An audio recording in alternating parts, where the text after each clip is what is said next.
जळगाव जिल्ह्यातील चिंचोली गावामध्ये आज पालकमंत्री गुलाबराव पाटील यांच्या हस्ते महावितरण ते 33 केव्हीचे सबस्टेशनचे उद्घाटन करण्यात आले। जिल्हा नियोजन समितीच्या माध्यमातून 4.5 कोटींचा निधी यासाठी प्राप्त झाला होता। त्यातून हे काम पूर्ण झाले आहे, अशी माहिती पालकमंत्री गुलाबराव पाटील यांनी दिली आहे। नवीन उद्योजकांना चालना या माध्यमातून मिळणार आहे। भविष्यात देखील उद्योगासाठी वीज निर्मिती जर कमी पडली तर पुन्हा सबस्टेशन निर्मिती करणार असल्याचे आश्वासन पालकमंत्री गुलाबराव पाटील यांनी दिले आहे।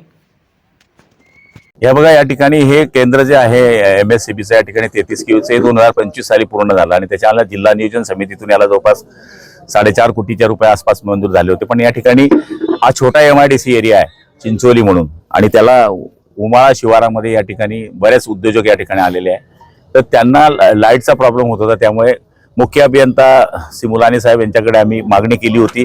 आमचे या ठिकाणी उद्योजक असोसिएशनची सगळी मंडळी माझ्याकडे आली होती, सचिन बोलाटा असतील किंवा त्यांचे सगळे सहकारी।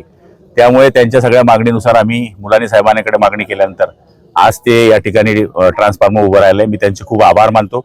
यामुळे छोटे छोटे उद्योग जे आहे ते कार्यरत होतील, तरुण मुलांना या ठिकाणी कामधंदा मिळेल आणि जे शेतकऱ्यांना पाहिजे आहे लाईट दिवसा मिळायची, ते प्रश्न आमचे सुटत आहेत। भाऊ, या ठिकाणी उद्योजकांनी एक मागणी केली की आता भविष्यात या ठिकाणी उद्योग वाढणारे चिंचोलीसाठी एक स्वतंत्र ट्रान्सफॉर्मर। निश्चितपणाने मुलानी साहेबांनी पण कबूल केलं आणि मी पण त्यांना कबूल करतो की ज्यावेळेस असं वाटेल की इथले डिमांड्स वाढल्यानंतर लोड आम्हाला अपुरा पडतोय, जिल्हा नियोजन समितीतून पुन्हा एक केंद्र जरी असं उभं करावं लागलं तर आम्ही ते उभं करू। भाऊ, आपण लाईट बिलाचा मुद्दा उपस्थित केला होता, जे स्मार्ट मीटर आहे त्यामुळे अनेकांचं लाईट बिल इथे वाढलंय। आपण त्यामध्ये स्मार्ट मीटर हा शासनाचं धोरण आहे, हे मुख्य अभियंत्यांना जरी आपण सांगितलं असतं तरी शासनाने ठरवून दिलेलं हे धोरण आहे।